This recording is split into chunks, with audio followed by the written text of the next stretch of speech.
HPE7-A01 Aruba Certified Campus Access Professional Exam Practice questions are available in the video for you to study. Your Director of Security asks you to assign AOS-CX switch management roles to new employees based on their specific job requirements. After the configuration was complete, it was noted that a user assigned with the auditor's role did not have the appropriate level of access on the switch. The user was not allowed to perform firmware upgrades and a privilege level of 15 was not assigned to their role. Which default management role should have been assigned for the user? A. Sysadmin. B. SysOps. C. Administrators. D. Config. The answer is C.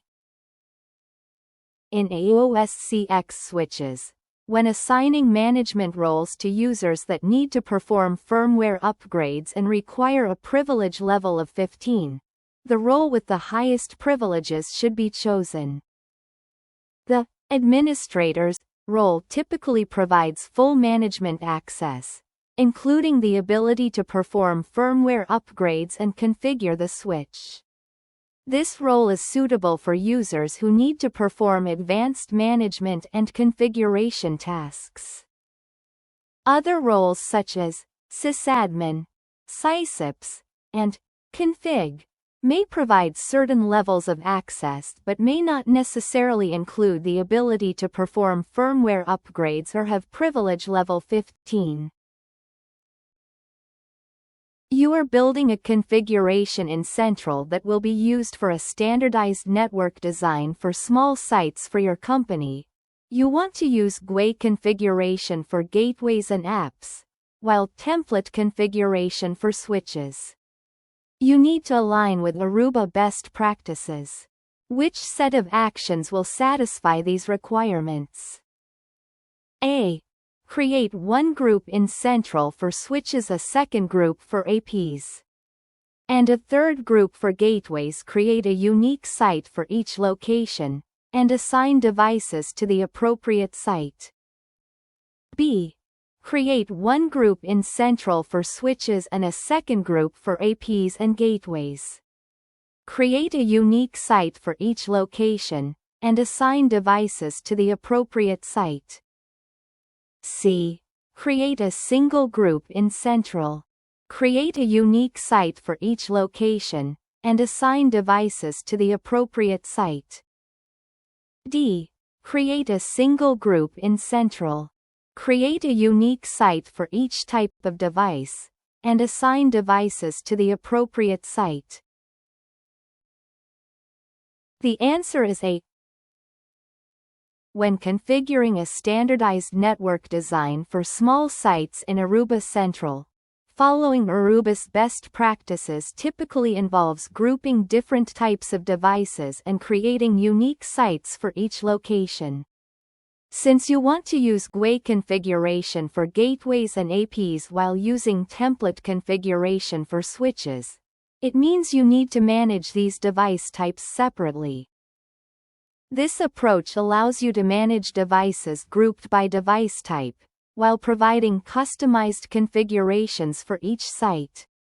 Creating separate groups helps better manage device configurations and policies, especially when using different methods of configuration, GUI and template. Your customer currently has EWO25406 modular switches with MSTP configured as their core switches. You are proposing a new solution. What would you explain regarding the Aruba CX VSX switch pair when the primary VSX node is replaced and the system MAC is replaced? AVSX will select the MAC address from a node that is the lower ID. B. Configure VMAC on the primary VSX node under VSX to retain MAC after hardware replacement. C. VSX will select the MAC address from a node that is a higher ID. D. During the initial VSX configuration, the system MAC is assigned with a fixed MAC based on VSX ID. The answer is B. In ArubaOS VSX virtual switching extension configuration, when the primary VSX node is replaced and the system MAC address is also replaced, there is a mechanism to ensure network stability and reduce disruptions caused by hardware replacements. This involves the use of a virtual MAC address, VMAC. By configuring a virtual MAC address, VMAC, on the primary VSX node, the MAC address can be retained even after hardware replacement. This configuration helps ensure network stability as client devices will not experience disruptions or a relearning process due to a change in MAC address.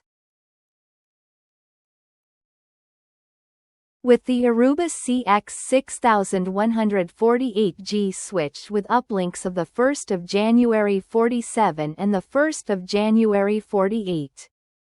How do you automate the process of resuming the port operational state once a loop on a client port is cleared? A. Configure int 1/1. The 1 to 1 January 52 loop protect disable timer. B. Configure global loop protect disable timer. C. Configure int 1/1. The 1 to 1 January 46 loop protect re-enable timer. D. Configure global loop protect re-enable timer. The answer is D. In the ArubaOS-CX 6148G switch, to automate the resumption of the operational state of a client port once a loop is cleared, the loop protection re-enable timer should be used. This timer setting allows for the automatic re-enabling of the port after a specified time once it has been automatically disabled due to the detection of a loop. By configuring the global loop protect re-enable timer, the process of automatically resuming the port's operation can be automated across the entire switch. When any port detects a loop and then the loop is cleared, the port will automatically return to operational status after the set time. With the ArubaOS-CX switch configuration, what is the active gateway feature that is used for and is unique to VSX configuration? A. VRRP and active gateway are mutually exclusive on a VLAN. B. VRID is set automatically as SVI VLAN ID. C. VRIDs need to be non-overlapping with VRRP. DVRRP and active gateway can be configured on a single VLAN for interoperability. The answer is A. Active gateway is a first-hop redundancy protocol that eliminates a single point of failure. The active gateway feature is used to increase the availability of the default gateway servicing hosts on the same subnet. An active gateway improves the reliability and performance of the host network by enabling a virtual router to act as the default gateway for that network. If you have enabled active gateway, VRRP is not required. 3. Active gateway is similar to VRRP in that routed traffic from the VSX node is sourced from the switch interface MAC and not the virtual MAC address, VMAC. Each active gateway sends a periodic broadcast hello packet to avoid VMAC aging on the access switches. The switch views the active gateway IP as a self-IP address. 3. Active gateway is preferable over VRRP because with VRRP traffic is still pushed over the ISL link, resulting in latency in the network. 3. Therefore, VRRP and Active Gateway are mutually exclusive on a VLAN, and answer A is correct. You must ensure the HPE Aruba network you are configuring for a client is capable of plug-and-play provisioning of access points. What enables this capability? AUCC service, BLLDP-MED, CSRTP, DCSMA. The answer is B. To ensure the HPE Aruba network you are configuring is capable of plug-and-play provisioning of access points, the relevant functionality is provided by LLDP-MED, Link Layer Discovery Protocol, Media Endpoint Discovery. LLDP-MED is a network protocol that extends basic LLDP, particularly for identifying and configuring network devices, like access points, in environments that support voice communications and IP telephony. A client is connecting to 802.1x SSID that has been configured in tunnel mode with the default AP group settings. After receiving access accept from the Radius server, the Aruba gateway will send access accept to the AP through which tunnel? A. IPsec tunnel. B. Split tunnel. C. GRE tunnel. D. PAR tunnel. The answer is C.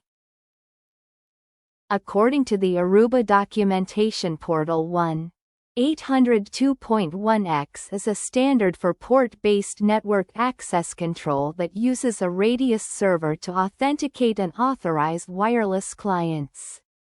802.1x can be configured in different modes, such as bridge mode, tunnel mode, or split tunnel mode. Option C. GRE tunnel. This is because option C shows how to configure an SSID in tunnel mode with the default AP group settings on an Aruba switch.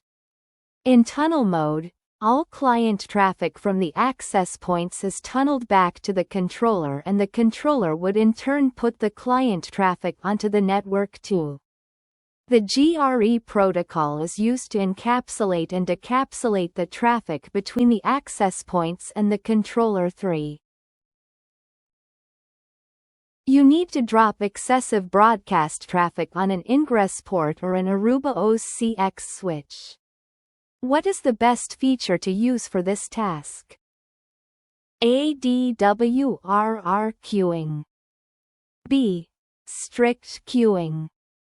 C. Rate limiting. D. Cause shaping. The answer is C.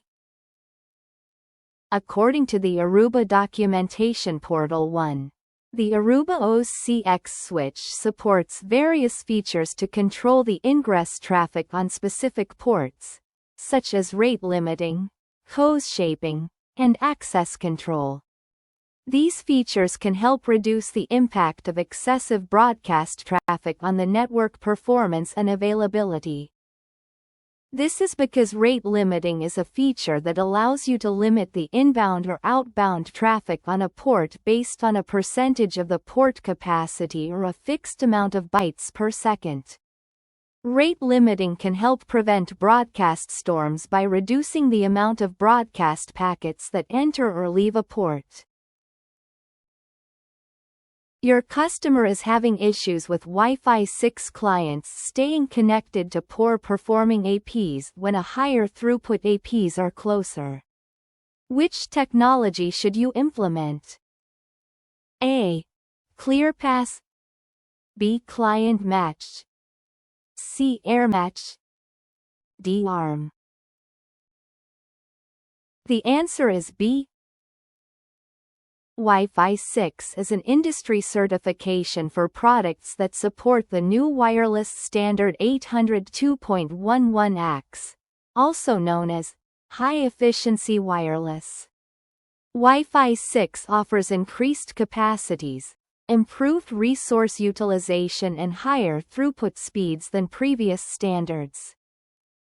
Option B. Client match. This is because Option B shows how to use client match to optimize the wireless performance of Wi-Fi 6 clients on a UniFi network. Client match is a feature that uses machine learning to analyze the traffic patterns of each client and assign them to the best available AP based on their location, device type, and network conditions too. A company recently upgraded its campus switching infrastructure with Aruba 6300CX switches. They have implemented 802.1x authentication on edge ports where laptop and lot devices typically connect. An administrator has noticed that for PO devices the PONs are delivering the maximum wattage instead of what the device actually needs upon connecting the lot devices. The devices request their specific required wattage through information exchange. A. Concerned about this waste of electricity, what should the administrator implement to solve this problem? B. Enable AAA authentication to exempt LLDP and/or CDP information. C. Globally enable the COS trust setting for LLDP and/or CDP. D. Create device profiles with the correct power definitions. E.